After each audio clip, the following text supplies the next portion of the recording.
Nabi kita disebut dengan Muhammad ataupun Ahmad.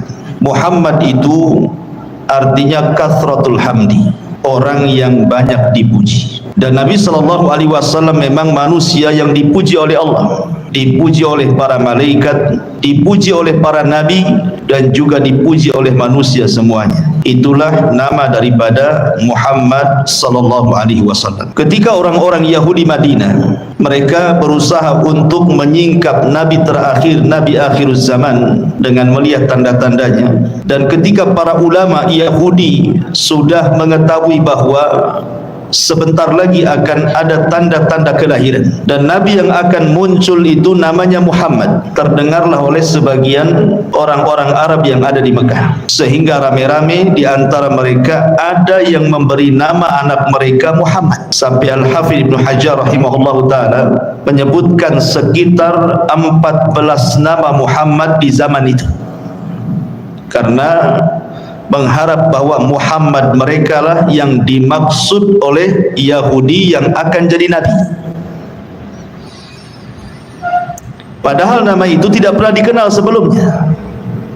Orang Arab tidak ada yang memberi nama anaknya dengan kalimat Muhammad, itu tidak ada, kecuali setelah ada informasi dari orang Yahudi bahwa akan muncul seorang Nabi namanya Muhammad. Makanya sebagian orang musyrik ramai-ramai memberi nama anak-anak mereka dengan Muhammad. Ma'asyiral muslimin yang dimuliakan Allah Subhanahu wa taala, kita mulai dari kelahiran Nabi SAW. Karena sering saya ulangi bahwa di bulan Rabiul Awal ini ada 3 peristiwa besar yang merangkum seluruh sejarah Nabi. Pertama, kelahiran Rasul terjadi di bulan Rabiul Awal. Kemudian hijrah Rasul pun terjadi di bulan Rabiul Awal. Kemudian wafatnya Rasul pun terjadi di bulan Rabiul Awal. Awal, tengah, akhir semua terjadi di bulan Rabiul Awal. Makanya bulan ini merangkum semua sejarah Nabi. Kita mulai daripada kelahirannya. Nabi SAW ditakdirkan terlahir yatim, dan itu disyaratkan dalam surat Ad-Duha. Allah berfirman, wa wajadaka yatiman fa'awah, dan Allah mendapatimu wahai Muhammad dalam kondisi yatim. Dan Nabi SAW bukan yatim biasa, tetapi seyatim-yatimnya anak yatim. Apa maksudnya? Karena ketika usia Rasul 4 bulan, artinya masih di kandungan ibundanya Aminah, Abdullah ayahnya meninggal dunia. Dan ayahnya Nabi SAW meninggal itu di usia sangat muda sekali. Ada yang mengatakan di usia 18 tahun, ada yang mengatakan di usia 25 tahun, pokoknya di bawah 30 tahun. Ketika dia hendak pergi ke Syam berniaga, mampir di kota Madinah, terkena wabah Yathrib. Kemudian dia meninggal karena wabah. Sehingga Nabi SAW ketika lahir tidak mengenal siapa ayahnya, bentuknya seperti apa, karena meninggal sebelum lahir masalahnya. Tiba-tiba kemudian ketika Nabi SAW di usia 6 tahun, nyusul pula ibunya Aminah, meninggal ketika perjalanan setelah ziarah ke kuburan ayahnya Abdullah. Kemudian hendak pulang ke Mekah. Antara Mekah dan Madinah ada satu tempat namanya Abwa, tiba-tiba jatuh sakit, kemudian meninggal juga. Dari sini lengkaplah penderitaan Rasul. Ayahnya meninggal sementara dia dalam kandungan, ibundanya meninggal di usia beliau 6 tahun. Pertanyaan pun muncul, kenapa Allah Subhanahu wa ta'ala harus mewafatkan kedua orang tua Nabi padahal Nabi masih kecil? Apa hikmahnya? Kenapa kemudian tidak dihidupkan saja sampai Nabi besar, baru kemudian keduanya wafat? Ada 3 hikmah kenapa kedua orang tua Nabi meninggal di usia Nabi SAW masih belia. Yang pertama, kata para ulama, karena Allah Subhanahu wa ta'ala ketika kemudian meletakkan janin Muhammad SAW di perut Aminah dari ayahandanya Abdullah, ketika Rasul lahir, artinya tugas Aminah dan Abdullah selesai, karena tugas dia hanya melahirkan saja. Ketika sudah lahir, selesai tugas dia, makanya meninggal. Pelajaran yang kedua, kata para ulama, supaya Nabi SAW tidak bergantung hidupnya kepada kedua orang tuanya, biar dia hanya bergantung kepada Allah Subhanahu wa ta'ala saja. Karena kalau seandainya ada kedua orang tuanya, tentu kehidupan Rasul akan bergantung kepada ibunda dan ayahandanya. Ketika dua-duanya wafat, maka Nabi SAW tidak ada sandaran dan gantungan kecuali kepada Allah. Ditanamkan tawakal oleh Allah Azza wa Jalla agar dia menjadi manusia yang mandiri sejak kecil. Kemudian yang ketiga, supaya jadi pelajaran bagi setiap anak yatim bahwa jangan,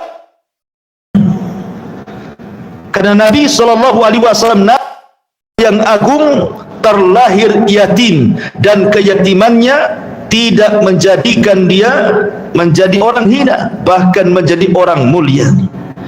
Betapa banyak para ulama walaupun terlahir yatim tapi menguasai dunia, kan? Imam Ahmad lahir yatim, menguasai dunia. Imam Syafi'i lahir yatim, menguasai dunia. Imam Malik terlahir yatim, menguasai dunia.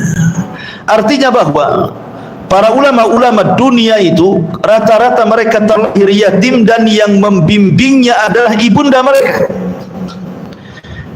Inilah 3 hikmah kenapa kedua orang tua Rasul meninggal ketika Nabi SAW masih kecil.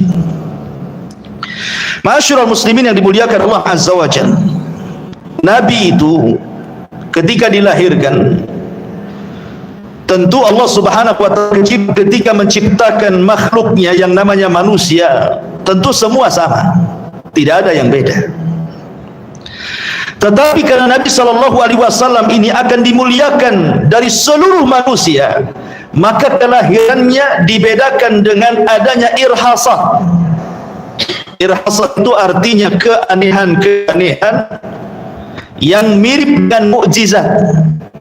Kalau mukjizat itu bagi para nabi dan rasul, artinya setelah orang ini diangkat jadi nabi, jadi rasul, kemudian punya keanehan, itu disebut mukjizat namanya. Tetapi kalau keanehan ini muncul sebelum diangkat jadi nabi dan rasul, maka sebutannya irhasat namanya. Ada irhasat, ada mukjizat. Lah Nabi SAW ditampakkan keanehan ketika menjelang kelahirannya, ketika saat kelahirannya, ketika setelah kelahirannya, untuk menunjukkan bahwa ini seorang nabi. Adapun menjelang kelahirannya, kita tahu bahwa orang-orang Yahudi Madinah itu lebih paham tentang sosok nabi yang akan lahir dibandingkan orang-orang Arab. Orang-orang Arab tidak ada informasi soal itu, karena orang Arab itu agamanya musyrik, tidak ada pegangan kitab. Lain dengan orang Yahudi punya Taurat dan Rasul tercatat dalam Taurat. Kemudian orang-orang Nasrani punya Injil dan Rasul sifat-sifatnya tercatat di Injil. Sehingga orang-orang Yahudi dan Nasrani punya maklumat soal kenabian. Cuman mereka tidak tahu yang mana satu yang akan melahirkan Nabi itu. Tapi mereka yakin Nabi itu akan lahir. Makanya wajar berbondong-bondong orang Yahudi datang dari Syam, kemudian mereka bertempat di Yathrib yang belakangan disebut Madinah. Tujuannya cuma satu, karena disitulah isyarat Nabi akhir zaman akan muncul. Padahal Madinah bukan tempat ekonomi yang baik kala itu. masih bagus Yaman. Kenapa mereka tidak ke Yaman? Kenapa mereka tidak tinggal di Syam saja yang jelas-jelas kemajuannya luar biasa? Kenapa mesti ke Madinah, negeri kering kelontang yang hanya ada pohon kurma di mana-mana saja? Rupanya bukan itu yang dituju orang Yahudi, karena orang Yahudi meyakini di situ akan muncul seorang nabi, makanya berbondong-bondong datang ke situ. Mereka menunggu-nunggu. Ini irhasat yang pertama. Irhasat yang kedua, 50 hari atau sebulan setengah sebelum lahirnya Rasul, terjadi peristiwa besar yang disebutkan dalam Al-Quran dalam suratul Fil. Alam tara kaifa fa'ala rabbuka bi ashabil fil alam naj'al kaydahum fi tadlil wa arsala alaihim tayran ababil tarmihim bihi jaratin min sijil faja'alahum ka'asfin ma'kul. Rangkuman ayat ini menceritakan tentang pasukan Abraha yang datang dari Najran Yaman untuk menghancurkan Ka'bah gara-gara gereja yang dibangunnya dihinakan oleh sebagian atau individu dari suku Arab yang bertinggal di sekitar haram. Marah akhirnya kemudian mau pasukan gajah. Singkat cerita, ketika Abraha berdialog dengan Abdul Muttalib, Abdul Muttalib ketika itu mengatakan, ya Abraha, saya menghadap kamu bukan karena ingin membela Ka'bah. Saya menghadap kamu lantaran anak buahmu mencuri 200 unta saya. Kembalikan unta-untaku. Abraha heran, pemimpin Arab, tempat agung yang diagungkan dirinya, diagungkan nenek moyangnya, diagungkan seluruh suku Arab, ketika dihancurkan kok tenang-tenang saja. Kemudian Abu Talib memberikan jawaban, ya Abraha, adapun unta itu saya pemiliknya, wajar saya akan ambil. Adapun Ka'bah itu ada pemiliknya sendiri. Dengan bahasa lain kata Abdul Muttalib, ammal Ka'batu falahu rabbun yahmi. Adapun Ka'bah itu punya Rabb, punya Tuhan yang akan melindungi dia sendiri. Saya tidak ikut campur dengan Ka'bah, katanya. Kalau mau diserang-serang sajalah. Rupanya kemudian ketika hendak bergerak dan sampai di lembah Muhassir, disitulah Abraha diazab Allah dengan dikirim burung-burung laut berwarna hitam yang Al-Quran menyebutnya dengan kata burung ababil, di mana setiap burung membawa 3 batu sebesar biji, kemudian lempar. Setiap orang yang terkena lemparan hilang separuh badannya. Makanya Al-Quran membahasakan ka'asfin ma'kul, seperti daun yang dimakan ulat. Anda bisa lihat kalau ada daun dimakan ulat, pasti hilang separuh. Seperti itulah apabila terkena tembakan burung itu, maka jasadnya akan hilang separuh. Allah azab orang-orang ini.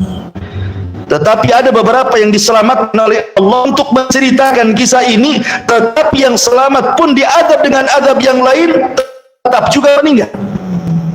Tidak ada yang selamat tentara Abraha. Abraha-Abrahanya mati. Lah 50 hari setelah tragedi Abraha ini, kurang lebih 1 bulan setengah, maka lahirlah Sayyidul Awwalina wal Akhirin, Rasul kita Muhammad sallallahu alaihi wasallam. Ini saat menjelang kelahirannya.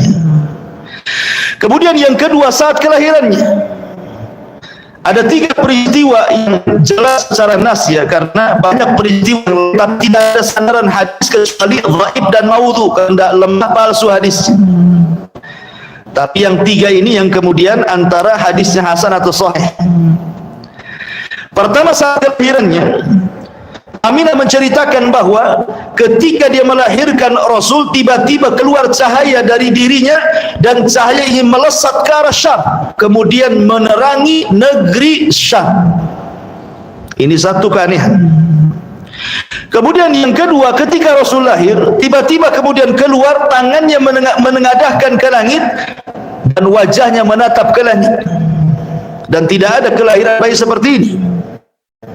Kemudian yang ketiga, Saat kelahirannya di Madinah, heboh para pembesar ulama-ulama Yahudi karena muncul bintang Ahmad yang tidak diketahui kecuali orang Yahudi saja.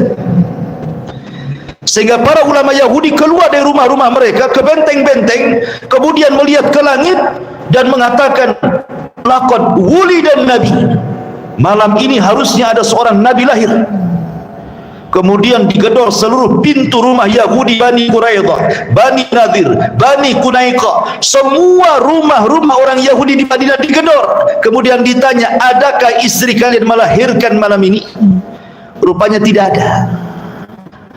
Setelah kemudian beberapa hari setelahnya terdengar di Mekah ada orang yang melahirkan. Di malam ketika ada itu muncul, menangislah ulama-ulama Yahudi. Kemudian mereka mengatakan, laqad dhahabat nubuwwatu Bani Israil, telah hilang kenabian Bani Israel dan telah dicaplok orang-orang Arab. Ini 3 peristiwa. Adapun kemudian padamnya api Majusi yang sudah 1000 tahun tidak padam, tiba-tiba padam. Kemudian tiang-tiang kerajaan Kisra yang 4 roboh, dan beberapa keanehan yang lainnya, semua hadisnya kalau tidak dhaif maudhu. Intinya ini 3 ini saja yang jelas-jelas riwayat, itu saja. Adapun kelahirannya, kita tahu bahwa Nabi SAW itu memiliki berapa ibu susuan? 4. Ya. Nabi SAW memiliki 3 ibu susuan. Pertama, ibundanya sendiri, tapi cuma 6 hari, disusui oleh Aminah. Kemudian disusui oleh budaknya Abu Lahab, namanya Suwaibah, yang kebetulan Suwaibah itu juga pernah menyusui pamannya Rasul, Hamzah. Jadi Rasul dengan Hamzah itu satu saudara susuan dari Suwaibah. Makanya ketika setelah umrah Rasul ditawari, mau nggak menikah dengan putrinya Hamzah? Kata Rasul, nggak bisa, karena Hamzah itu saudara sepersusuanku, dia mahram, nggak boleh. Jadi Hamzah itu satu sisi dia paman, sisi lain dia saudara sepersusuan karena pernah disusui oleh budaknya Abu Lahab. Ketika Suwaibah ini air susunya mau diminum Rasul, Abu Lahab senang. Saking senangnya, akhirnya dimerdekakanlah Suwaibah, menunjukkan di awal perkara Abu Lahab itu suka dengan Nabi. Sampai ketika kelahirannya Suwaibah dimerdekakan. Tetapi kebiasaan orang Arab, ingat bahwa tidak ada satupun Nabi yang lahir di desa. Semua Nabi itu orang kota. Bukan ingin merendahkan orang desa, tidak. Tapi tidak ada Nabi itu orang desa, tidak ada. Nabi itu semua orang kota. Termasuk Nabi SAW.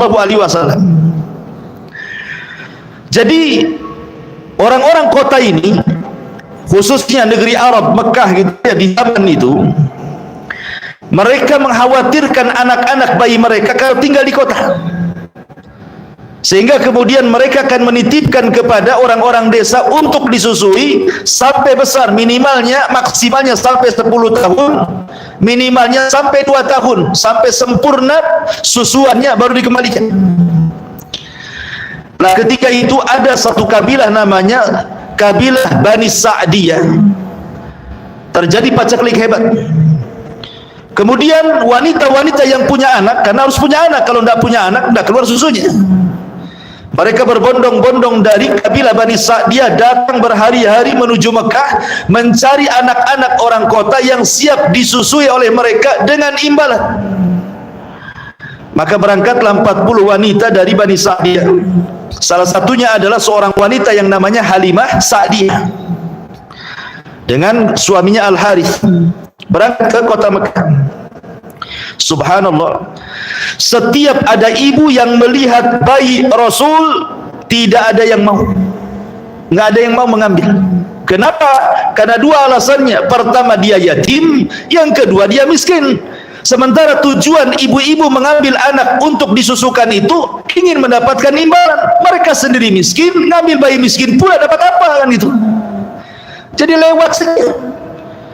Ketika semua bayi sudah habis, diambil oleh wanita-wanita Bani Sa'diyah ini, tidak ada bayi Rasul, masih tidak ada juga yang mengambil. Allah takdirkan rupanya ada seorang ibu namanya Halimah Sa'diyah datang belakangan. Padahal berangkat duluan, tapi datangnya belakangan karena tunggangannya sangat kurus, pakai unta kurus, disebut atan gitu ya. Sehingga kemudian lambat datang. Dan Halimah orang miskin di kabilahnya. Tiba-tiba ketika sampai di kota Mekah, tidak ada satupun bayi kecuali sudah diambil teman-temannya, kecuali satu bayi, bayi Nabi SAW. Hampir saja tidak diambil, kalau bukan karena diyakinkan suaminya Al-Harith, sudah ambil saja daripada pulang kosong, ambil sajalah, mudah-mudahan membawa berkah, gitu maksudnya. Akhirnya diambil, subhanallah. Di malam hari ketika bayi Muhammad itu diambil Halimah Sa'diyah, Halimah Sa'diyah dan keluarganya lelah berhari-hari loh, berjalan dari Bani Sa'diyah sampai ke kota Mekah. Lelah mereka, kelaparan, sampai bayi yang digendongnya itu habis air susunya. Sementara kambing-kambing yang dibawanya pun sudah tidak mengeluarkan air susu lagi. Harus minum dari mana? Tapi malam ketika mereka memegang bayi Rasul, terjadi irhasah. Tiba-tiba kambing yang dibawanya gemuk air susunya dan bisa dipakai. Dan airnya bisa diminum rame-rame sama-sama, dan tiba-tiba tetek Halimah pun penuh dengan air susu sehingga anak bayinya bisa netek dan juga Rasul SAW bisa minum dari air susunya. Itu irhasat yang pertama setelah kelahiran. Kemudian irhasat yang kedua, Halimah ini sudah 3-4 hari kawan-kawannya pulang, dia baru berangkat pulang, tetapi Allah takdirkan belakangan dia pulang, paling depan pula dia datang. Kenapa? Karena untanya tiba-tiba kuat walaupun kurus itu. Karena di atasnya ada bayi Muhammad SAW, berkah sampai di Bani Sa'diyah. Sudah lama terjadi pacaklik tidak hujan, tiba-tiba turun hujan.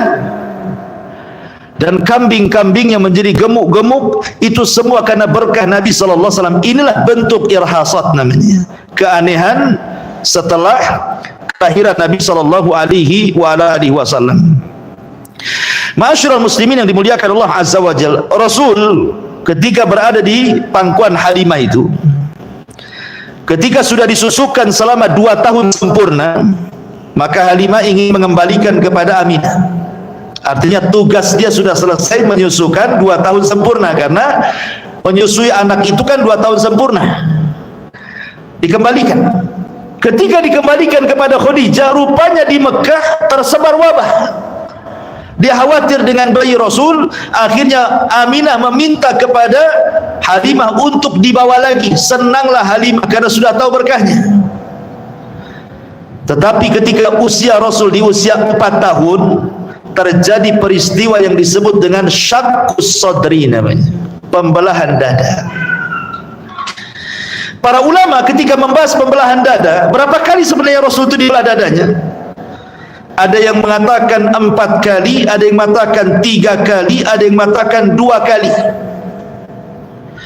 Adapun yang mengatakan 4 kali, pertama saat usia beliau 4 tahun, kedua saat usia beliau 10 tahun, ketiga saat usia beliau 40 tahun untuk mempersiapkan menjadi Nabi dan Rasul, dan yang terakhir saat peristiwa Isra Mi'raj sebelum diangkat naik ke langit. Ini 4 peristiwa pembelahan dada menurut satu pendapat.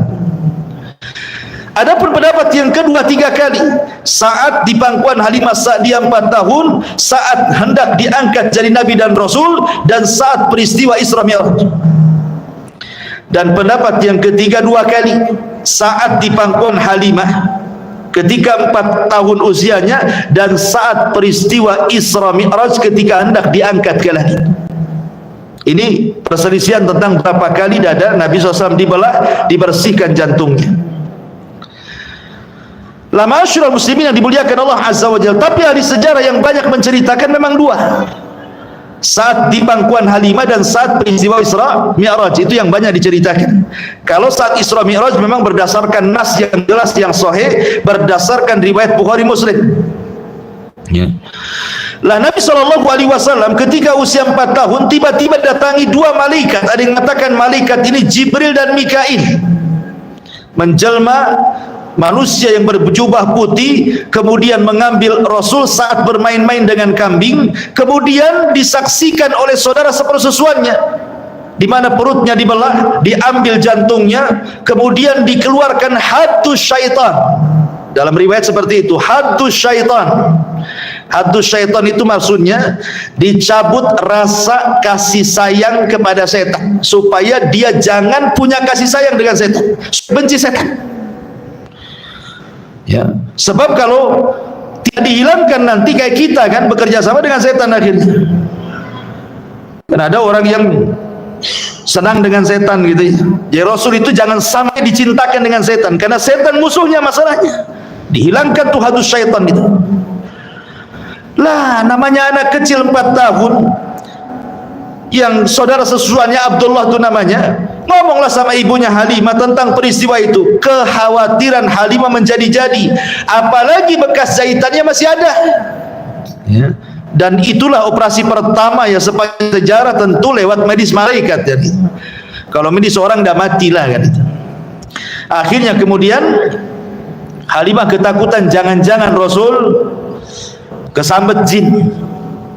Maka sebelum kemudian terjadi apa-apa dari pengaruh itu, dari pengaruh datangi oleh 2 orang yang aneh menurut cerita anaknya, maka di usia mendekat 6 tahun, maka Halimah cepat-cepat mengembalikan Rasul ke pangkuan ibundanya Aminah. Aminah kaget ya, kenapa mesti buru-buru gitu ya. Awalnya kemudian Halimah tidak mau cerita, akhirnya cerita juga.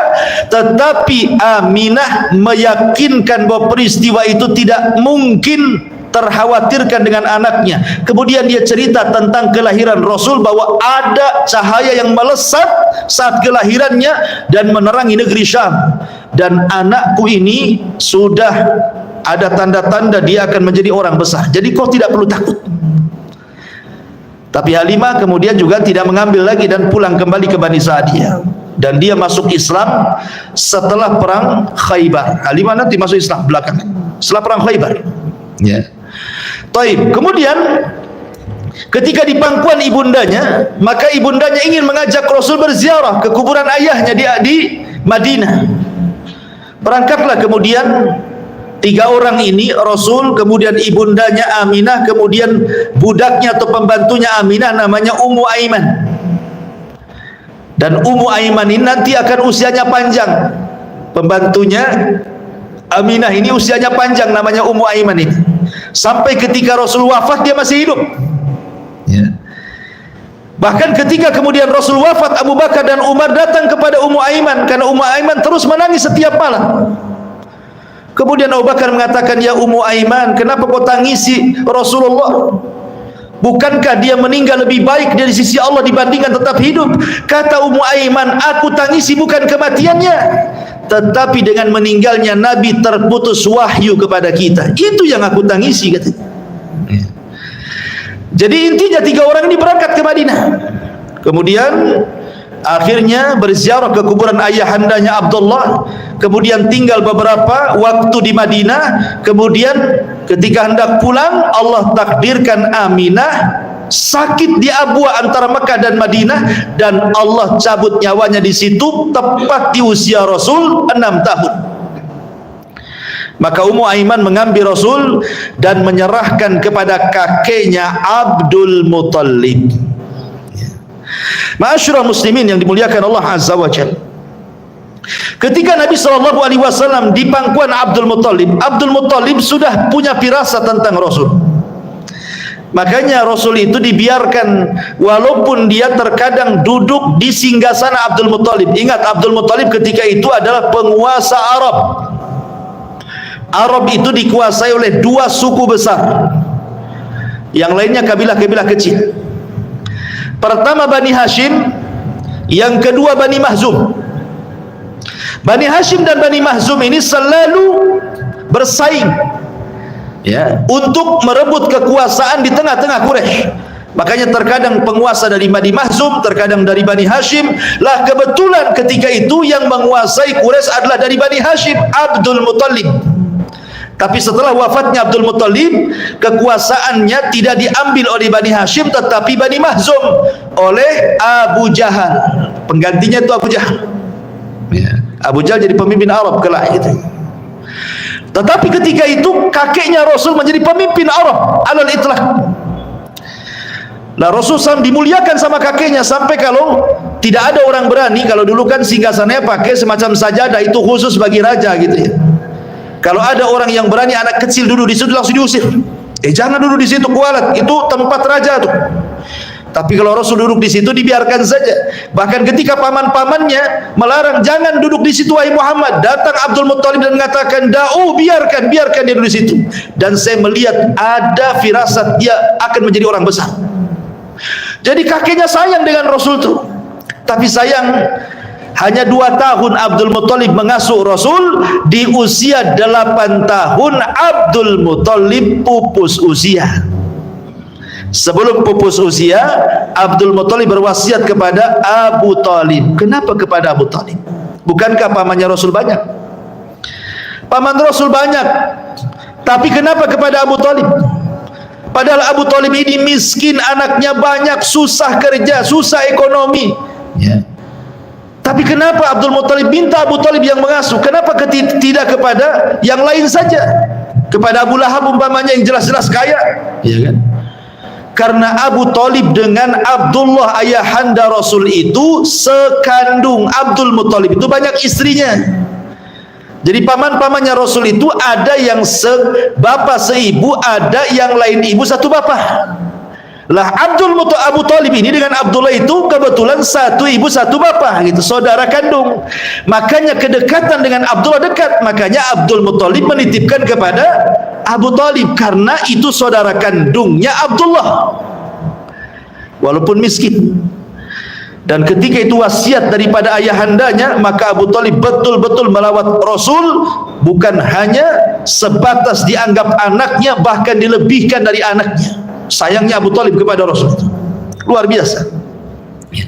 Ma'asyiral muslimin yang dimuliakan Allah Subhanahu wa taala. Lah ketika Nabi SAW di usia 8 tahun, kemudian menginjak 9 tahun, kemudian menginjak sampai ke 12 tahun, disinilah kemudian Abu Talib ingin mengajarkan tradisi yang biasa dilakukan oleh orang-orang Arab terhadap anak-anak mereka. Apa tradisi? Mengajarkan bagaimana cara berniaga, berdagang. Diajarkan ilmu ekonomi.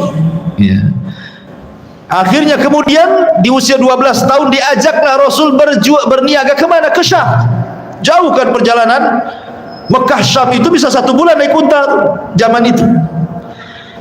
Makanya Allah mengatakan li'ila fi Quraisyin ila fihim rihlatash syita'i was-saif.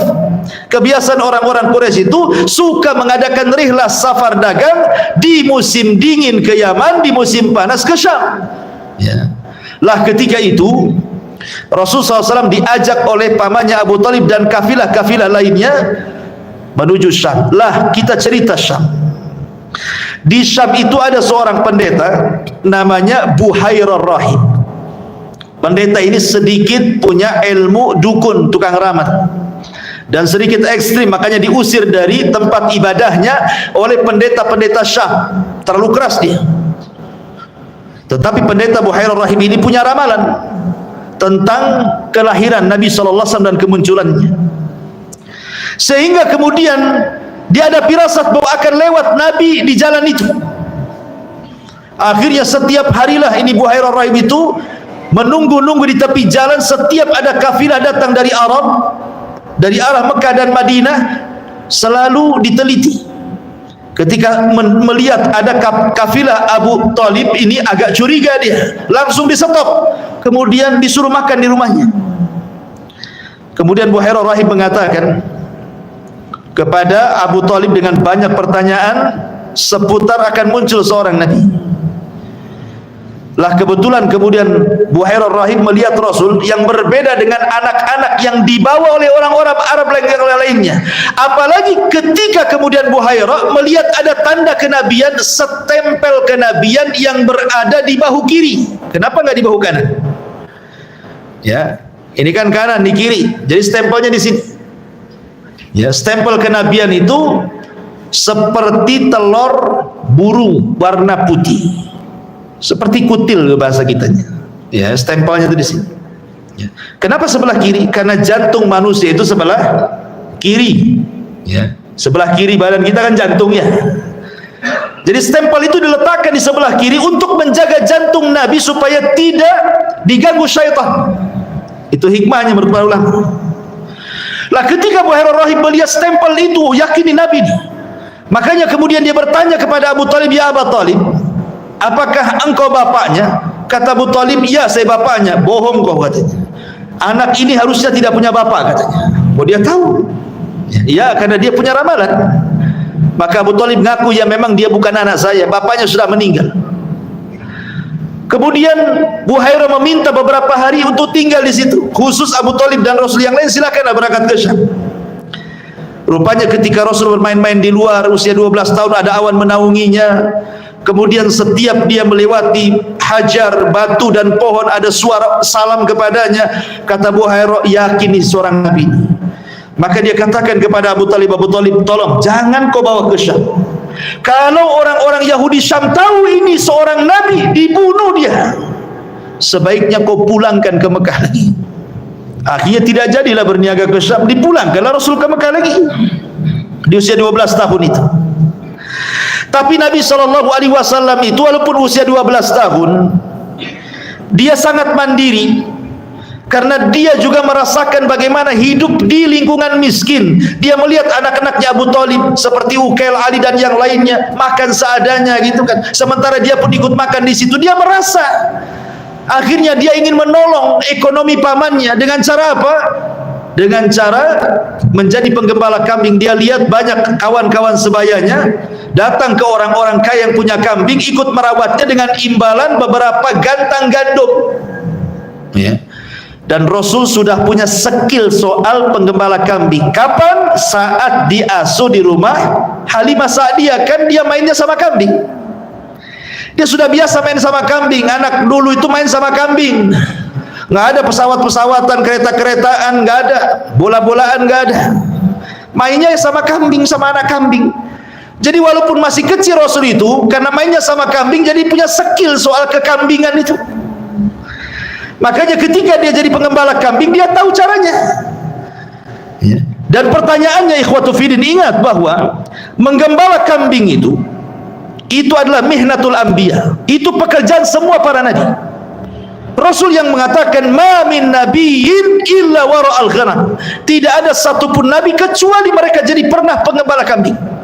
"Wala anta ya Rasul," termasuk engkau wahai Rasul, termasuk saya, kata Rasul. Jadi semua para nabi pernah menjadi penggembala kambing. Nabi Ibrahim bahkan punya penangkarannya. Nabi Musa ketika kemudian dia diusir dari Mesir kemudian ke Madian, dia merawat kambing-kambingnya Syuaib dan menikah dengan salah satu putranya. Jadi para nabi semua penggembala kambing. Tentu ada hikmah kenapa nabi itu kemudian harus memelihara kambing. Kata para ulama, karena Nabi akan memimpin umat. Berarti sebelum memimpin umat, dia harus memimpin kambing dulu, katanya. Kalau dia berhasil memimpin kambing, dia berhasil memimpin umat. Kalau tidak berhasil memimpin kambing, dia tidak akan bisa memimpin umat. Seolah-olah seperti itu bahasanya. Kenapa demikian?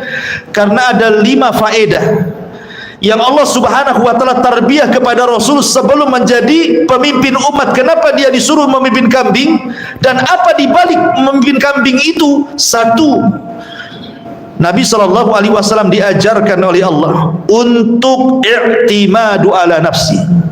Satu, supaya dia tidak bergantung kepada Abu Talib. Dia ingin mandiri, justru dia ingin membantu keluarganya. Makanya dia rela menjadi penggembala kambing walaupun upahnya hanya segantang 2 kandang gantang gandum. Yang penting dia tidak makan di rumah Abu Talib, dia makan hasil jerih payah dia. Itu masih kecil 12 tahun tuh. Sekarang lo sudah lulus kuliah masih juga minta, "Pak kirim Pak, transfer Pak, ini Pak itu," macam-macam Pak lah dia minta. Padahal sudah lulus kuliah, sudah S3 lagi kadang-kadang. Ini anak 12 tahun sudah mandiri tuh. Ya luar biasa gitu ya. Yang kedua, supaya Nabi SAW terbiasa dengan sabar, karena nanti menghadapi umat itu perlu kesabaran. Makanya Allah mengatakan, wasbir kama sabara ulul azmi minar rusul. Wahai Muhammad, sabar kamu seperti sabarnya ulul azmi dari kalangan Rasul. Lah ketika menjadi penggembala kambing inilah betul-betul Rasul digembleng menjadi orang sabar. Kenapa tidak sabar, ikhwan, menjadi penggembala kambing? Kambing ini berbeda dengan binatang yang lain. Dia lambat makannya. Ya, kemudian makannya pun banyak. Pagi makan, siang makan, sore makan. Sehingga harus sabar cari pakan kambing. Cari makannya aja sabar. Kita jadi tukang ngarit rumput kan sabar. Kalau tak sabar ya nggak dapat banyak lah itu. Apalagi kambingnya yang dirawat Rasul bukan 1-2 kambing, ratusan kambing, bahkan ribuan kambing, kan begitu ya. Ngasih makannya harus sabar ya. Kemudian juga terkadang yang namanya kambing itu kan bukan seperti orang di kantoran duduk pakai AC senang gitu kan. Tidak, orang yang menggalak kambing itu bukan duduk di kantor, dia duduk di padang pasir nengokin kambingnya. Kemudian terkadang berjalan tak pakai sandal, panas terik luar biasa. Ini kalau tidak sabar, tak mungkin dia jadi penggembala kambing. Nah, tanyalah yang punya kambing itu, gimana dia merawat kambing. Belum lagi kemudian tidurnya pun di bumi sama kambing tidurnya itu. Kadang-kadang di sebelahnya kambingnya berak, kambingnya kencing, baunya kambing juga. Kadang-kadang badannya pula bau kambing, dia karena hidup sama kambing kan. Memang begitu pemelihara kambing itu. Karena di zaman itu kan bukan kayak sekarang lah, kambing enak ada penangkarannya di Tamiang sana, kemudian beli rumputnya. Tidak, kambing sana kan banyak ternak di padang pasir, ya harus sabar panasnya matahari, jalan ke sana kemari ya. Jadi memang betul-betul dilatih kesabaran. Kemudian yang ketiga juga dilatih amanah. Gimana tidak dilatih amanah? Ini kambing milik orang, ribuan jumlahnya, satu aja hilang bisa didenda. Bukannya dapat 1 gantang gandum, yang ada suruh ganti kambingnya kan itu ya. Makanya ditarbiyah amanahnya. Amanah enggak nih, dititipi kambing banyak nih, harus amanah kan itu, ditarbiyah amanahnya ya. Kemudian yang keempat, ditarbiyah menjadi orang yang tawadhu, rendah diri. Karena saya katakan tadi, pekerjaan kambing itu bukan pekerjaan kantoran, bukan pakai dasi, pakai sepatu, pakai jas, tidak, akan kepanasan. Jadi tawadhu dia. Pekerjaan mengembala ini melatih Nabi SAW untuk menjadi orang yang tawadhu, rendah diri ya. Terkadang tidur sama kambing, terkadang kena kencing kambing, dan begitu seterusnya kan itu ya. Kemudian juga dilatih keberanian. Bagaimana tidak, orang yang memelihara kambing dan banyak kambing, bisa saja mungkin datang serigala memangsa 1 kambing, dia harus berhadapan dengan serigala. Terkadang bukan serigala, ada orang yang nyuri kambing, berhadapan dengan orang yang nyuri. Jadi macam-macam, jadi ditarbiyah keberaniannya dan ditarbiyah dengan macam-macam, termasuk akhlak, rahmat, kasih sayang. Karena kalau kambingnya sakit ya harus diobati lah, kalau nggak diobati mati. Jadi banyak terlahir akhlak-akhlak jadi penggembala kambing. Wajar kalau ulama mengatakan Rasul sebelum memimpin umat dipelajari bagaimana cara memimpin kambing itu. Ya, itulah hikmahnya kenapa Nabi SAW bekerja sebagai penggembala kambing. Lah suatu ketika Nabi SAW ya usianya sudah 16 tahun, 17 tahun gitu ya, sudah dewasa, musim pernikahan orang-orang yang sebayanya ya. Tapi kan pernikahan orang-orang Arab di atas maksiat, minum khamar, walimahnya kan, joget-joget, wanita telanjang, dan begitu seterusnya ya. Jadi kawan-kawan yang seprofesi Nabi SAW itu terkadang menitipkan kambing kepada Rasul untuk hadir di walimah, karena Rasul tidak mau hadir di tempat yang banyak maksiatnya. Karena Rasul tidak terkenal di zaman itu kumpul dengan orang-orang yang suka minum khamr, suka hura-hura, nakal. Nah, Rasul itu betul fokus saja dia jadi penggembala. Jadi orang-orang Arab mengenal orang ini orang baik, tidak pernah terlibat dengan kriminal. Ya, dia fokus saja kerja karena ingin menolong pamannya. Tetapi kemudian dari orang-orang kawan-kawan sebayanya ketika menitipkan kambing kepada Rasul, itulah tersebar amanahnya, Tidak ada kambing yang dititipi kepada Rasul hilang, tidak ada kambing yang dititipi sakit, tidak ada kambing yang dititipi kemudian tertukar, tidak ada. Ya, betul-betul ada. Di situ tersebar kawannya, Rasul itu sadiqul amin, orangnya jujur, orangnya amanah. Mulai tersebar tuh sifat itu di tengah-tengah para penggembala kambing. Kemudian menyebar ke luar profesi penggembala. Akhirnya satu kota Mekah ma'ruf dengan Rasul itu anak baik, anak jujur, anak amanah. Jadi memang sudah tersebar sejak kecil. Ya. Lah ma'asyiral muslimin yang dimuliakan Allah Subhanahu wa taala, ketika kemudian di usia ya sekitar 20 tahunan gitu ya, maka Nabi SAW sudah mulai melirik bahwa ada pekerjaan yang jauh lebih hebat hasilnya dibandingkan jadi penggembala. Berniaga layaknya orang-orang Quraisy berniaga. Mulailah kemudian Rasulullah SAW mencoba berniaga di dalam Quraisy, kemudian akhirnya sampai ke Syam, sampai ke Yaman dengan teman-temannya. Dia membantu orang-orang yang kaya yang berniaga, entah ngikut membantu mengangkat, kemudian juga kembali juga begitu. Intinya bahwa Rasul mulai belajar kepada kawan-kawannya dari pengusaha-pengusaha besar. Disitulah Nabi SAW mulai terkenal di antara para pedagang akhlaknya. Akhlaknya luar biasa, amanahnya luar biasa, tawaduknya luar biasa, ucapannya luar biasa, serba luar biasa dari Nabi. Sampai akhirnya kemudian terdengarlah oleh seorang wanita yang luar biasa, namanya Khadijah bintu Khuwailid. Khadijah bintu Khuwailid, ma'asyiral muslimin yang dimuliakan Allah Azza wa Jalla, ini bukan wanita sembarang.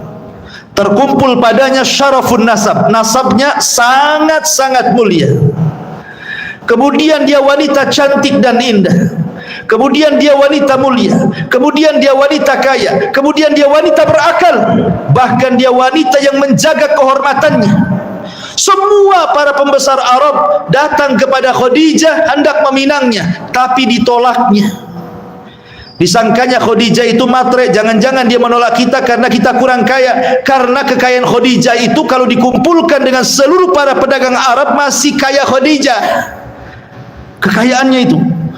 Makanya orang-orang ingin menikah dengan Khadijah. Ketika Khadijah menolak, disangkanya Khadijah itu matre. Oh, jangan-jangan kita kurang kaya, makanya ditolak katanya. Tapi rupanya terbantahkan. Bukan itu yang dicari Khadijah. Dia sudah kaya, ngapain cari orang kaya? Bukannya, tapi Khadijah mencari orang yang baik akhlaknya, makanya ketemu dengan Nabi.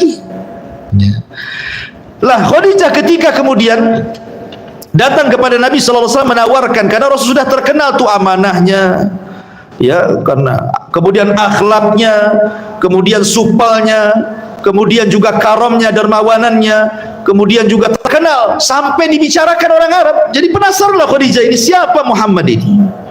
Akhirnya dicari, kemudian dipertemukan, kemudian diajak kerjasama. Bagaimana kalau engkau saya titipi dagangan saya, bekerjalah dengan saya dengan sistem mudharabah. Tapi Nabi SAW itu orang beradab.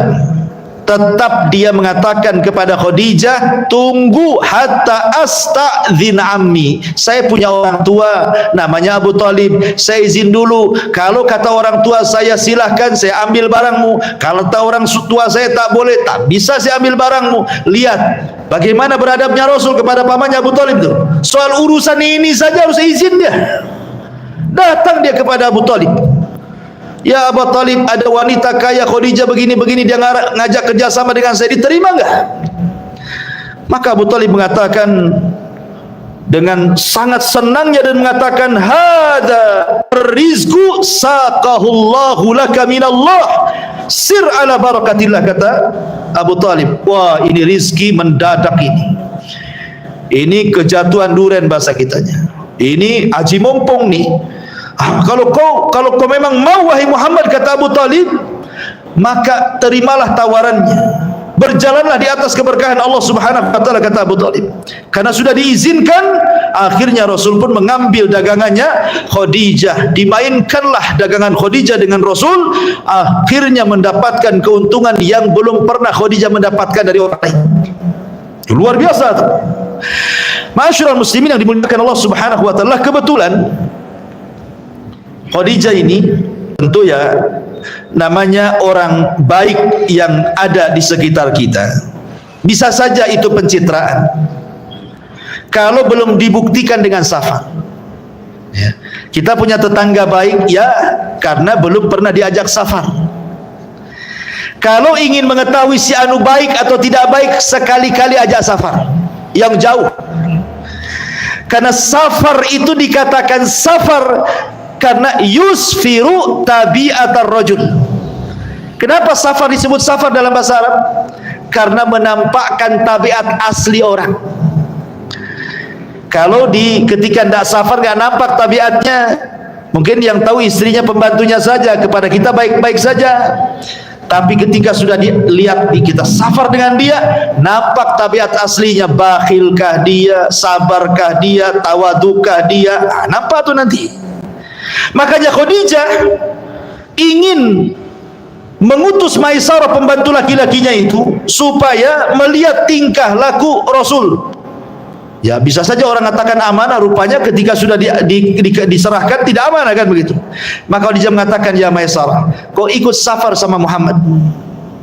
Akhirnya kemudian Maisarah ikut safar.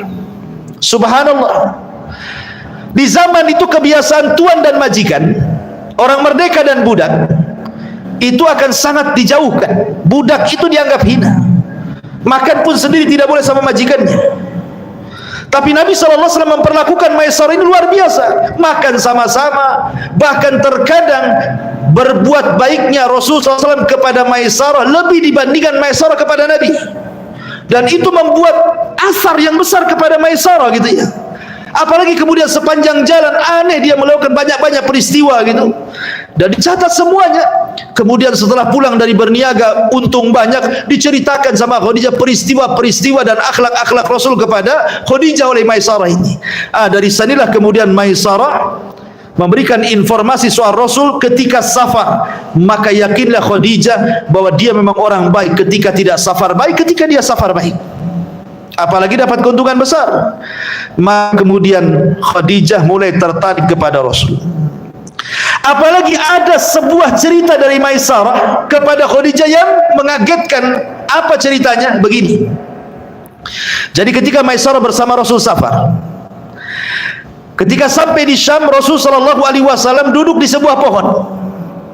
Di samping pohon itu ada rumah. Rupanya rumah itu milik seorang rahib namanya Masturah. Dan ini sebenarnya lebih kuat riwayatnya dibandingkan kisah Buhairah, rahib yang ketemu Abu Talib di jalan. Kalau kisah Masturah ini lebih kuat secara riwayat. Jadi tiba-tiba kemudian ketika Rasul duduk di pohon itu, kagetlah ini pendeta namanya Masturah ini, keluar dia, kemudian mendekati Maisarah. Ya Maisarah, siapa orang yang bersamamu itu? Maka Maisarah mengatakan, oh itu adalah Muhammad bin Abdullah, dia orang Quraisy. Ya, dia adalah orang terpandang di sana. Dipujilah Rasul di hadapan Maisarah, di Masturah ini. Jadi Maisarah bingung, kenapa kau tanya soal dia? Kata Masturah pendeta ini, dia mengatakan, demi Allah, tidak ada yang duduk di pohon itu kecuali seorang Nabi. Tidak ada yang duduk di pohon itu kecuali seorang Nabi, katanya. Kata ulama ketika membahas riwayat ini, dia mengatakan, kan orang yang lalu lalang banyak di situ. Kenapa tidak ada orang yang kemudian capek duduk di pohon itu? Menunjukkan bahwa pendeta Masturah ini menggambarkan kepada kita bahwa pohon itu hidupnya sudah lama. Dari mana taunya? Kan dia kan berpegang kepada ajaran Isa, sementara Isa kepada Nabi SAW itu 500 tahun lebih, kan begitu ya. Berarti usia pohon itu sudah lama. Dari mana dia dapat informasi bahwa siapa yang duduk di situ dia seorang Nabi kalau pohonnya tidak lama usianya? Rupanya kata para ulama, boleh jadi setiap ada orang-orang yang lewat di pohon itu ketakutan. Disangka pohon angker lah gitu ya, tidak mau duduk di situ. Walaupun banyak orang lalu lalang para kafilah itu tidak mau istirahat di situ. Setiap mau istirahat, takut juga, cari pohon lain gitu maksudnya. Tapi Nabi SAW ketika duduk di situ, maka Masturah ini pendeta ini mengatakan kepada Maisarah, tidak ada yang duduk di bawah pohon itu kecuali seorang Nabi, katanya. Itulah yang kemudian diceritakan kepada Khadijah. Ya tentu Khadijah juga punya kerabat namanya pendeta juga gitu ya, Waraqah ibn Naufal, tentu punya pengetahuan tentang itu kan. Makanya makin cintalah Khadijah kepada Rasul. Nabi SAW itu orang miskin, masih hidup dengan Abu Talib. Akhirnya dia mengutus siapa? Nafisah, Nafisah saudarinya. Nafisah, bisa nggak kau dekati Muhammad itu? Mau nggak dia nikah sama saya? Kalau seandainya antum di posisi Rasul, mau pasti gitu. Tapi Nabi SAW berakhlak. Datang Nafisah kepada Nabi SAW, kemudian Nafisah mengatakan kepada Nabi SAW, apa katanya? Ya Muhammad, ala tatazawwaj. Muhammad, kenapa kau tidak mau nikah? Usiamu kan sudah cukup untuk menikah, 25 tahun.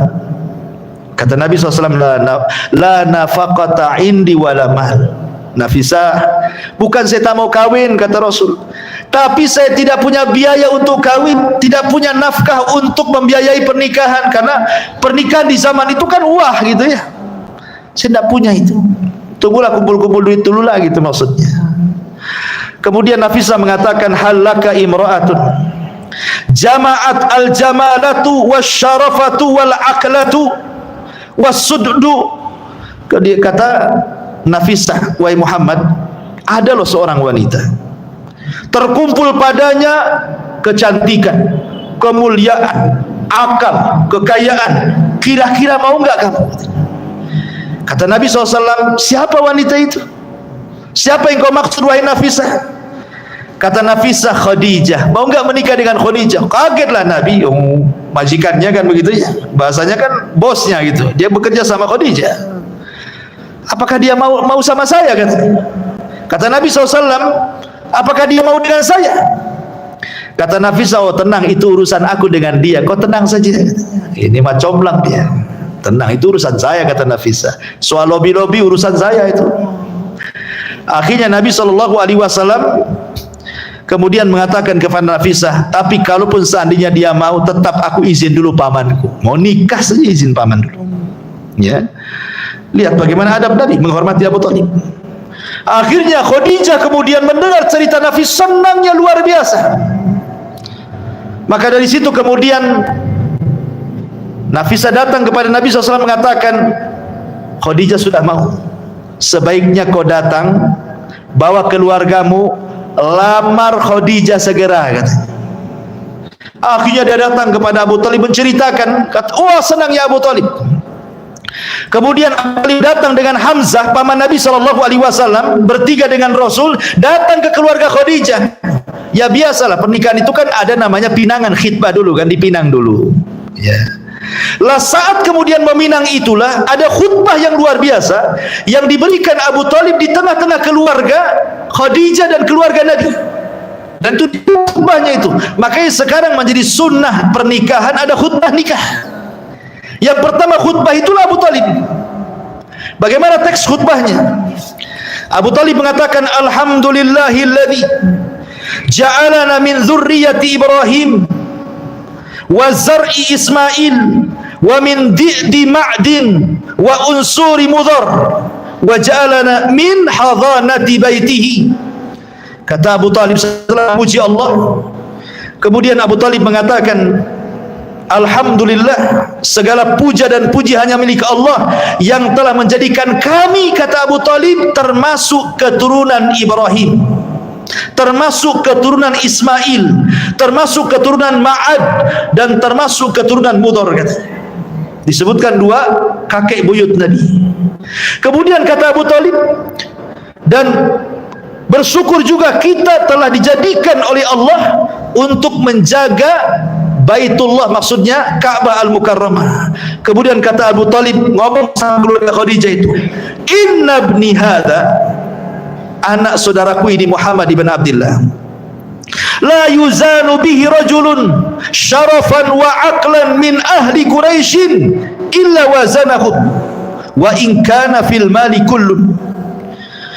Keluarga Khadijah, ini anak saudara kami Muhammad ibn Abdullah ini, tidak ada satupun orang Quraisy yang bisa menandingi dia dari segi kemuliaan, dari segi akal, walaupun sedikit hartanya. Kemudian Abu Thalib mengatakan, fa innal mal dillun zail, karena bagi dia Muhammad itu harta itu sesuatu yang akan lenyap. Tapi kalau seandainya ditimbang dia dengan seluruh anak-anak muda Quraisy, tidak ada yang bisa menandingi dia dari segi kemuliaan dan akalnya, wahai keluarga Khadijah. Sampai kepada Abu Thalib mengatakan, dan kepada Rasul, maksudnya Muhammad SAW, lahu sya'nun azim, dia memiliki perkara besar di masa depan. Kemudian sedikit khutbahnya sampai selesai, baru kemudian ditimbal dan diterima bahwa keduanya adalah sekufu, artinya sama kedudukannya. Nah, ini sunnahnya nikah kan ada khutbah nikah kan. Nah, ini Abu Thalib ini yang pertama kali melakukan khutbah nikah ini. Lah akhirnya terjadilah pernikahan dalam sejarah, pernikahan yang sangat mulia, di mana seorang laki-laki memuliakan seorang wanita, dan belum pernah terjadi di tengah Arab ada laki-laki memuliakan seorang wanita dalam pernikahan. Karena di zaman itu wanita dihinakan, bahkan baik wanita dikubur hidup-hidup, kan begitu. Jadi tradisi mereka luar biasa jahat. Setelah kemudian menikah dengan Khadijah, maka Nabi SAW diberikan banyak keturunan. Lahirlah anak pertama Qasim, tapi meninggal di waktu bayi. Kemudian lahir Zainab, kemudian lahir Ruqayyah, kemudian lahir Ummu Kulthum, kemudian lahir Abdullah ketika diangkat dari Nabi, tapi kemudian juga meninggal. Kemudian lahirlah Fatimah. Jadi 2 anak laki-laki dan 4 anak perempuan dari sulbi Khadijah. Adapun Ibrahim putra beliau bukan dari Khadijah, dari Maria Qibtiyah budaknya kan itu. Jadi bahagia ketika sudah menikah saja Khadijah itu yakin dengan Rasulullah, sehingga menyerahkan semua kekayaannya. Wahai Muhammad suamiku, ini rumah milikmu sekarang, ini usaha milikmu sekarang, ini bisnis milikmu sekarang, ini uang di ATM milikmu sekarang, ini tanah di sana semua milikmu, semua milikmu, semua milikmu, katanya. Masya Allah. Kalau antum dapat janda kaya di Batam, kemudian habis menikah tiba-tiba istri mengatakan ini semua milikmu, nggak ada ceritanya. Yang ada ini milikku. Supaya kamu ada macam-macam, kita ke notaris, kita notariskan. Kekayaanmu berapa, kekayaanku berapa. Nanti kalau cerai masalah pula, katanya. Nggak yakin dengan antum wanita kaya di zaman sekarang. Tapi Khadijah lihat luar biasa kan, percayanya kepada Nabi SAW, diserahkan semuanya kekayaannya karena yakinnya dengan suaminya. Dan Nabi pun memainkan bisnisnya luar biasa, sehingga Rasul sudah bukan lagi pedagang kecil, dia sudah jadi bos, dia sudah jadi pedagang besar. Makanya akhirnya dia berjumpa dengan Abu Bakar, berjumpa dengan Utsman, berjumpa dengan Abdurrahman bin Auf, berjumpa dengan para tujar, para pedagang hebat besar Arab, dan relasinya makin besar. Ma'asyiral muslimin, ketika Nabi SAW di usia 35 tahun, 35 tahun catat, Nabi SAW ketika itu menghadapi sebuah peristiwa besar, di mana sebagian bangunan Ka'bah itu hancur karena 2 perkara. Pertama, karena ada seorang wanita mau menyalakan bukhur. Antum tahu bukhur? Orang Arab itu kalau harum-harumkan pakai gaharu, pakai kayu gaharu, ya kan, dibakar supaya wangi kan gitu ya. Tiba-tiba ketika dibakar kayu gaharu itu, rupanya apinya menyambar kiswah, kebakaranlah Ka'bah itu. Ya, akhirnya rusak sebagian bangunannya. Ditambah-tambah yang kedua, terjadi banjir karena Ka'bah itu kan mangkok, kiri kanannya bukit. Jadi kalau hujan ya numplak semua air di situ. Ya. Akhirnya roboh sebagian bangunan Ka'bah itu. Lah kemudian orang-orang Quraisy berkumpul bingung menghadapi Ka'bah yang sudah rusak retak ini, takut kemudian roboh semuanya. Maka berencana para pembesar Quraisy itu untuk membenahi Ka'bah ini. Berkumpullah para pembesar itu. Masalahnya mereka takut-takut kalau merobohkan kemudian membangun kembali, dikhawatirkan datang azab kepada mereka, karena prahara terjadinya penghancuran Amurah itu belum lama. Sebagian mereka menyaksikan, sehingga takut kalau tiba-tiba mereka mau renovasi Ka'bah, ketika sudah dihancurkan datang pula burung ababil kan gitu ya. Jadi orang-orang ketakutan jadinya. Tapi ada orang tua yang sangat bijak namanya Al-Walid ibn Mughirah. Kemudian bertanya kepada para pembesar yang sudah rapat di sekitar Ka'bah. Kata Al-Walid ibn Mughirah, saya tanya kalian, kita hendak menghancurkan Ka'bah ini tujuannya apa? Merusak atau memperbaiki? Mereka mengatakan memperbaiki wahai Al-Walid. Kalau memperbaiki jangan takut. Atau begini saja, saya yang memulai. Kalau terjadi apa-apa biar saya yang kena. Kalian tidak akan kena. Diambilnya palu, mulai dirobohkan beberapa bangunan bata. Tidak terjadi apa-apa. Kata Al-Walid, nih tidak terjadi apa-apa, bantulah sekarang. Kenapa kalian diam saja? Kata mereka, oh tunggu dulu. Ya. Tunggulah sampai besok katanya. Jangan-jangan nanti malam kejadiannya. Nggak mau saya katanya. Jadi mereka itu nggak mau, nunggu sampai besok katanya. Tengok nanti malam katanya. Akhirnya mereka tidak bisa tidur malam-malam itu, takut terjadi apa-apa kepada Al-Walid. Rupanya ditunggu sampai subuh, ternyata tidak ada masalah. Dari situlah kemudian mereka rame-rame menghancurkan Ka'bah dan hendak membangunnya kembali. Tetapi karena ketakutannya, sambil mereka kemudian memukul-mukul, mengambil sebagian bangunan Ka'bah sambil berteriak-teriak, ya Allah ma nuridu illal khair. Ya Allah, kami tidak menghendaki kecuali kebaikan. Kami tidak menghendaki kecuali kebaikan. Ngomong gitu sampai hancur Ka'bah karena khawatir turun azab. Ya, bayangkan. Ya. Akhirnya ketika kemudian Ka'bah itu sudah runtuh, digali sampai ke bawah, akhirnya sampailah ke pondasi yang pernah dibangun Ibrahim, nampak ada batu warna hijau. Jadi pondasinya itu warna hijau di bawah itu. Itu pondasi yang pernah dibangun oleh Ibrahim. Dan sebelumnya sudah dibangun oleh malaikat dan juga Adam. Jadi nampak ini, dulu Ibrahim membangun Ka'bah dari pondasi asalnya. Batu berwarna hijau. Ketika sampai kepada batu berwarna hijau itulah mereka berhenti. Kemudian mulai mereka mengumpulkan dana dengan syarat dana untuk membangun Ka'bah tidak boleh dana haram, harus dana halal. Tidak boleh uang pelacuran, tidak boleh uang judi, tidak boleh uang apa lagi, nggak boleh. Nggak boleh uang jackpot tuh, nggak boleh. Jadi semua harus uang halal yang masuk.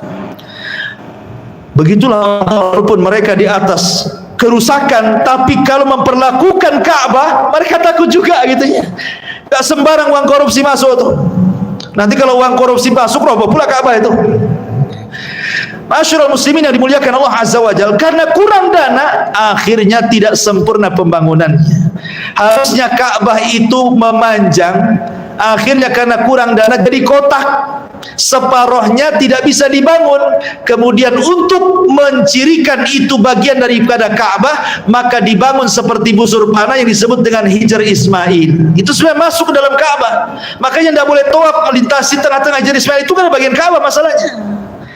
Walaupun sebenarnya Ka'bah ini pernah dirobohkan oleh Abdullah ibn Zubair di masa kekuasaannya setelah setelah Muawiyah ibn Yazid ibn Muawiyah. Kemudian dibayat Abdullah ibn Zubair, oleh Abdullah ibn Zubair dihancurkan memang. Kemudian dibangun ala Ibrahim, betul-betul Hijr dimasukkan. Tapi dihancurkan lagi oleh Abdul Malik ibn Marwan, dibalikin lagi seperti bangunan Quraisy. Karena tidak sampai informasi hadis Nabi kepada dia. Di zaman Imam Malik, di zaman Harun ar-Rasyid, datanglah orang-orang ke Imam Malik, ya Imam, kamu kan sudah tahu bahwa Ka'bah itu bukan begitu bentuknya. Bagaimana kalau kita robohkan? Kata Imam Malik, saya tidak mau. Ka'bah itu kasihan, asing dirobohkan, dibangun, dirobohkan, nanti hilang wibawa Ka'bah itu. Tidak mau saya. Nah, Malik tidak berani. Makanya sampai hari ini Ka'bah itulah bentukan orang Quraisy, bukan bentukan Nabi Ibrahim. Karena hijrnya tidak masuk. Ya. Masyarul muslimin yang dimuliakan Allah Azza wa Jalla. Lah setelah kemudian Ka'bah ini selesai, mereka bingung soal meletakkan Hajar Aswad. Disinilah terjadi kerusuhan, perang, mau perang. Ya. Kabilah Bani Mahzum mengatakan, kami yang paling mulia di sini, kami yang meletakkan Hajar Aswad. Datang kabilah Bani Abdiddar mengatakan, oh tidak, kami. Kata Bani Hashim, kami.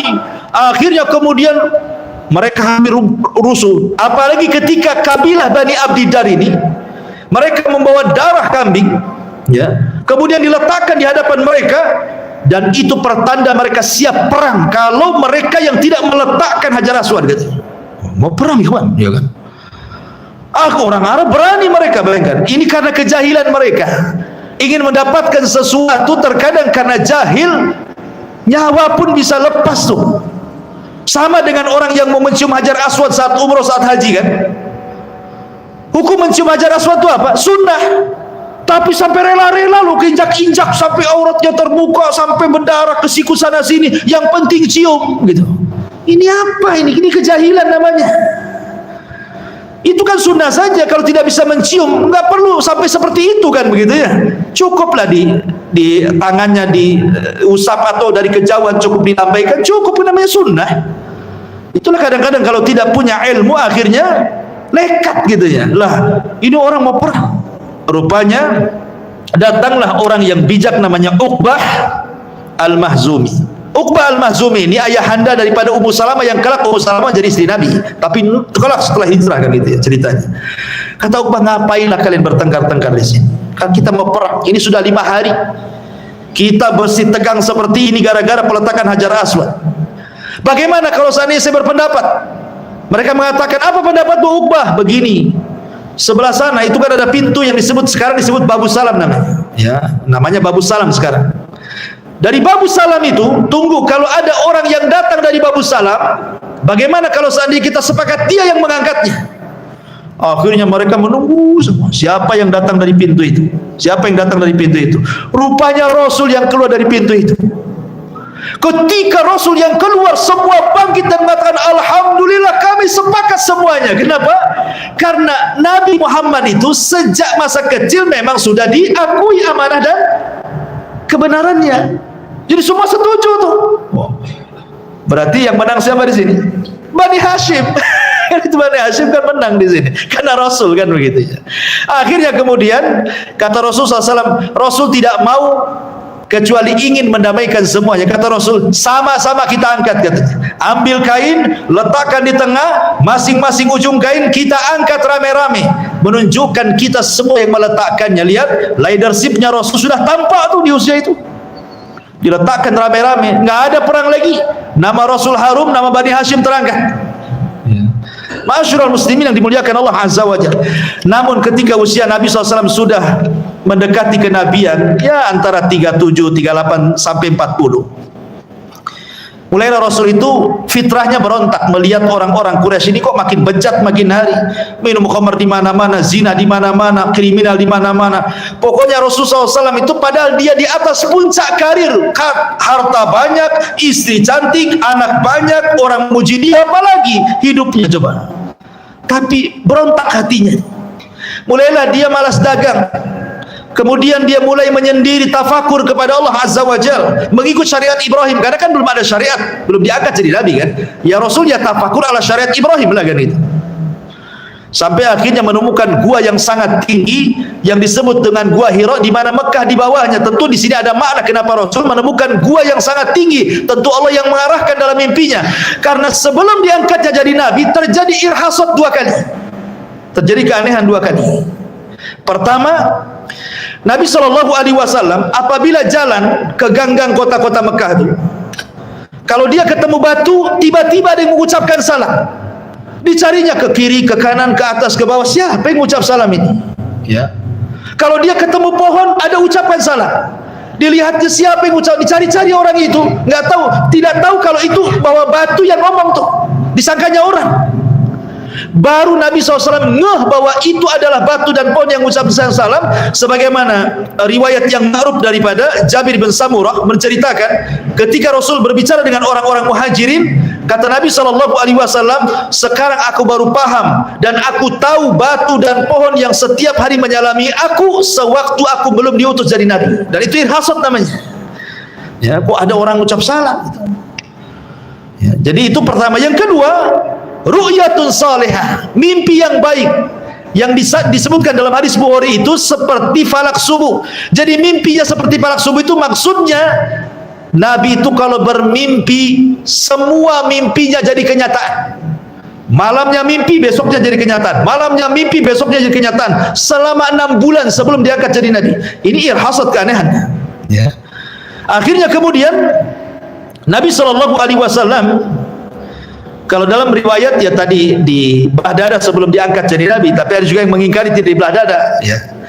Maka Nabi kemudian terjadi pembelahan dada ketika usianya sudah mendekati 40 tahun.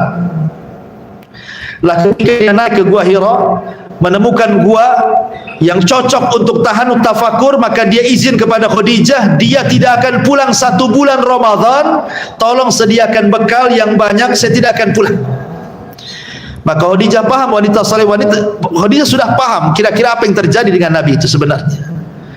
Makanya Khadijah dengan sangat telatennya mempersiapkan bekal 1 bulan, karena akan tidak berjumpa dengan Nabi. Nabi akan tahanut i'tikaf di situ. Setelah kemudian tepat di 10 akhir Ramadan, tepat di malam-malam ganjil, tepat di malam Lailatul Qadar, tiba-tiba datang Jibril dalam bentuk manusia, masuk ke dalam gua, mengucapkan salam, assalamualaikum ya Muhammad. Rasul tidak kaget dengan kedatangan Jibril. Kenapa? Karena sudah dimimpikan. Karena sudah dimimpikan, gak kaget kan? Waalaikumsalam. Tiba-tiba Jibril memeluk Rasul tanpa basa-basi mengatakan, Iqra ya Muhammad, gitu. Baca wahai Muhammad. Rasul memikirkan, dia kan seorang ummi, tidak bisa menulis, tidak bisa baca. Dikiranya suruh baca itu suruh baca tulisan. Ya Rasul tidak bisa baca lah. Makanya Rasul mengatakan kepada Jibril, ma ana biqari, saya baca. Kata Jibril, Iqra, baca. Kata Rasul, ma ana biqari, saya tidak baca. Kata Jibril, Iqra, baca. Kata Rasul, saya tidak bisa baca. Makin kuat pelukannya, makin kuat, sampai Rasul ketakutan ketika dalam kalimat Iqra terakhir. Maka Jibril mengatakan, Iqra bismi rabbikal ladzi khalaq, khalaqal insana min 'alaq, Iqra wa rabbukal akram, alladzi 'allama bil qalam, 'allamal insana ma lam ya'lam. Turun 5 ayat surah Al-Alaq. Rasul didaulat menjadi seorang nabi. Inilah awal kenabian Nabi sallallahu alaihi wa ala alihi wasallam. Berapa? Dah lewat jam 9 ya. Jadi tambah sedikit lah ya. Tambah 10 menit lagi baru kita selesai. Ya. Baik.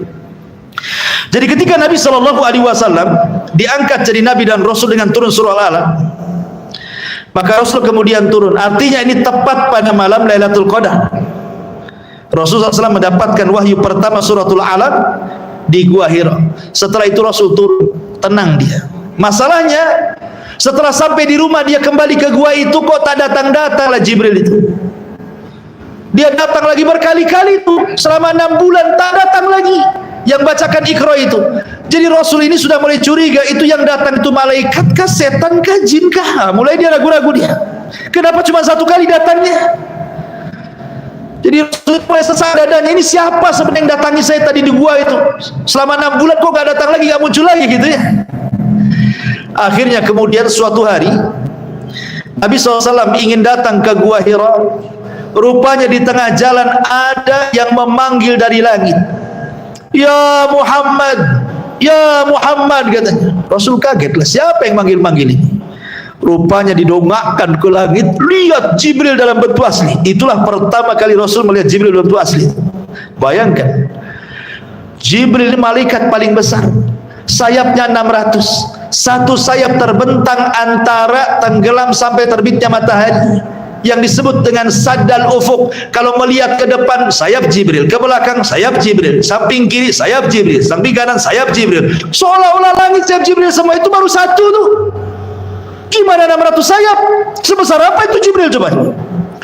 Menggigil Rasul ketakutan, ini makhluk apa ini? Kantumlah datang ke Tiban kampung, ke Pondok Senya Balu, ketemu ular piton ya segede unta, panjangnya 300 meter, apa nggak menggigil kan gitu ya? Itu baru ular piton tuh. Jadi Rasul, ini makhluk apa ini? Lari dia, tapi mau lari kemana? Semua dilingkungi Jibril di langit, mau lari kemana kan gitu ya? Tapi Rasul karena ketakutannya langsung demam, masuk ke Khadijah. Kemudian dia berteriak-teriak, ya Khadijah dathiruni, dathiruni, wahai Khadijah tolong selimuti, selimuti. Kenapa minta diselimuti? Karena biasanya orang yang takut dengan sesuatu, kalau masuk ke selimut itu minimalnya ngurangi rasa takut. Coba kalau antum takut setan, nah, ambil selimut puluh gitu ya, kan ngurang tuh rasa takutnya ya, apalagi istrinya masuk sekali di situ kan. Jadi ketika Rasul menggigil demam tinggi, Istri yang soleh tahu ini ada apa dengan suami ini, ada aneh. Langsung kemudian oleh Khadijah paham dia ambil selimut, dia pun masuk ke dalam selimut, kemudian dibisikkan di telinga suaminya, wallah la yuhzikallahu abada, wahai suamiku, demi Allah, peristiwa yang kau lihat itu tidak mungkin pertanda kau akan hina. Engkau ini orang baik, tidak pernah jahat, menghormati tamu, ngomong jujur, suka bantu orang, macam-macam diceritakan sama Khadijah. Coba bayangkan, ketika diceritakan kebaikannya, tenang dia. Tenang Rasulullah SAW. Cukup sampai di sini? Tidak. Besoknya kata Khadijah, ayo kita konsultasi kepada kerabat saya Waraqah ibn Naufal. Dia pendeta, buta, sudah tua, tahu tentang kitab-kitab. Kita ceritakan, jangan-jangan ini ada peristiwa apa ini. Datanglah ke Waraqah ibn Naufal, diceritakan sama Khadijah. Rasul menceritakan bagaimana awal mulanya. Ketika selesai cerita, Waraqah tiba-tiba mengatakan, innahu namus alladhi anzal ala Musa wa Isa. Muhammad, itu makhluk yang ketemu itu namanya namus. Ya, makhluk yang bersayap itu pernah turun kepada Isa dan Musa, sekarang turun kepadamu. Wallahi kau akan jadi nabi, katanya. Langsung main, kau akan jadi nabi, katanya. Tetapi ingat, engkau akan diusir oleh kaum. Rasul kaget ketika Waraqah mengatakan kau akan diusir. Waraqah, enak aja kau ngomong, saya ini orang yang paling dipuji oleh orang-orang Quraisy, tidak ada orang yang pujiannya seindah saya. Orang-orang menyebutnya Shadiqul Amin. Apakah orang seperti saya akan diusir? Iya, kata Waraqah, tidak ada manusia yang membawa ajaran seperti yang kau bawa, pasti diusir. Tapi tenang, kalau aku masih hidup, kata Waraqah, aku yang akan membela. Tapi sayang 6 bulan setelahnya Waraqah meninggal, sehingga terjadi khilaf apakah Waraqah ini beriman ataukah tidak. Ada yang mengatakan orang yang pertama beriman dari kalangan orang dewasa lah Waraqah, ada yang mengatakan Abu Bakar, ada yang merinci Waraqah itu beriman soal kenabian, tetapi Abu Bakar itu bukan soal kenabian saja, tapi soal kerusulan dan berdakwah. Intinya bahwa Waraqah meninggal setelah 6 bulan setelah dia mengatakan seperti itu. Malam setelah 6 bulan lewat, Rasul sedang tertidur berselimut. Tiba-tiba dikagetkan Jibril. Kemudian langsung memerintahkan Nabi SAW untuk memperingatkan manusia, ya ayyuhal muddathir, orang yang berselimut, qum, berdiri, bangun, fa'angdir, berikan peringatan kepada manusia, wa rabbaka fakabbir, wa thiyabaka fatahhir, wa rujza fahjur, wa la tamnun tastakthir, wa li rabbika fasbir. 5 ayat Mudaththir turun lagi setelah 6 bulan. Dengan 5 ayat Mudaththir turun, berarti resmi Rasul didaulat menjadi Rasul nubbi'a bil alaqi wa ursila bil mudaththiri. Diangkat jadi Nabi dengan turun surah Al-Alaq, diangkat jadi Rasul dengan turun surah Al-Mudaththir. Resmi SK turun Nabi dan Rasul. Sekarang dia harus berdakwah. Mulai harus berdakwah, karena sudah diangkat jadi Rasul, harus berdakwah. Siapa yang pertama didakwai? Istrinya Khadijah. Ya Khadijah, sekarang saya jadi utusan Allah, Rasulullah. Bersahadatlah untuk wahai Khadijah. Katakan asyhadu an la ilaha illallah wa anni Rasulullah. Kata Khadijah, asyhadu an la ilaha illallah wa annaka Rasulullah. Maka orang yang pertama beriman, belum ada laki-laki, Khadijah yang pertama. Dialah yang pertama kali beriman dengan Rasul. Dialah yang pertama kali mendengarkan Al-Quran. Dialah yang pertama kali membacakan Al-Quran. Dialah yang pertama kali wudu. Dialah yang pertama kali sholat. Dialah yang pertama kali menginfakkan hartanya di saat manusia bakhil. Dialah orang yang pertama kali membenarkan di saat manusia mendustakan. Dia yang pertama kali masuk Islam sebelum ada orang yang masuk Islam. Itulah Khadijah. Luar biasa, istri tercinta Nabi SAW. Makanya ketika cemburu Aisyah gara-gara Rasul menyebut-nyebut Khadijah yang sudah meninggal, Rasul marah kepada Aisyah. Aisyah, janganlah kau banding-bandingkan engkau dengan Khadijah. Khadijah itu orang yang pertama beriman saat manusia kufur. Khadijah orang yang pertama menginfakkan hartanya saat manusia bakhil. Khadijah orang yang pertama kali membenarkan saat manusia mendustakan, dan dari sulbinya lahir semua keturunanku. Jangan kau banding-bandingkan dengan Khadijah. Ya. Itulah Khadijah. Baru kemudian merembet ke keluarganya, anak-anaknya Zainab, Ruqayyah, Ummu Kulthum, Fatimah masuk Islam. Anak angkatnya Zaid ibn Harithah masuk Islam. Ali, anak angkatnya usia 10 tahun masuk Islam. Resmilah satu keluarga masuk Islam. Dari situlah dakwah itu didahului dari keluarga. Baru kemudian Rasul keluar, tapi masih dakwah sirriyah. Ingat, metode dakwah Nabi SAW itu ada 4. Metode dakwah Rasul ada 4. Yang pertama, dakwah sirriyah, dakwah tidak terang-terangan, bahasa lain door to door. Ya, ke kawan-kawan, antar relasi antar kawan, belum dielankan keluar selama 3 tahun. Baru kemudian yang kedua, dakwah terang-terangan, tapi Rasul melarang dakwah terang-terangan, tidak boleh melawan. Kalau ada orang masuk Islam kemudian diganggu, jangan dilawan, sabar. Kemudian marhalah yang ketiga, boleh dilawan, tetapi siapa yang menyakiti saja. Kemudian dakwah yang keempat, ini bukan boleh dilawan lagi, siapapun yang tidak masuk Islam, serang, jihad. Nah, itulah dakwah Rasul 4 marhalah. Mulai dari yang lembut, gitu kan, sampai yang keras. Jadi Islam itu tidak langsung main keras, lembut-lembut dulu, ya kan. Lah ketika kemudian Rasul berdakwah selama 3 tahun sirriyah, itulah berhasil mengislamkan 60 orang. Selama 3 tahun, 60 orang itu dakwah sirriyah 3 tahun. Di antaranya Abu Bakar, Umar, Utsman, dan luar biasanya dari 60 orang itu terbagi dari macam-macam kabilah, bukan satu kabilah saja. Seperti umpamanya Abu Bakar dari kabilah Bani Taim, kemudian Umar dari kabilah Bani Adi, kemudian Utsman dari kabilah Bani Umayyah, kemudian Ali kabilah dari Bani Hashim. Jadi tersebar beberapa kabilah. Ingat, orang Arab itu punya hamiyah. Hamiyah itu apa? Kepanatikan kabilah. Kalau disakiti orang itu dan dia kabilah saya, entah urusannya apa sehingga peduli, saya harus bantu dia. Itu modelnya. Jadi ketika itu udah macam-macam kabilah terwakili gitu ya, Rasul mulai berani terang-terangan. Kenapa? Karena orang Quraisy tidak berani menyentuh sahabat-sahabatnya, bisa dikeroyok banyak kabilah kan begitu. Maka Rasul ketika itu setelah 3 tahun dan sudah didengar juga sama orang-orang itu kan, tapi kan belum terang-terangan, kecuali setelah turun ayat fasda bima tu'mar wa arid anil jahilin, dan ayat yang lain wa anzir ashiratakal aqrabin. Hai Muhammad, beri peringatan keluarga terdekat. Mulai Rasul dakwah terang-terangan, tapi masih lingkup kerabat Bani Hashim dulu, belum ke kabilah-kabilah yang lain, karena kerabat dulu, harus kerabat dulu ya. Naiklah Rasul ke Bukit Safa. Kemudian kata Rasul ke Bani Hashim, dia mengatakan, wahai fulan ibn fulan, kata Rasul, bagaimana pendapat kalian kalau saya ngomong di belakang Bukit Abi Qubais ada tentara berkuda yang akan menghancurkan kalian. Kalian masih percaya dengan kabar yang saya kabarkan?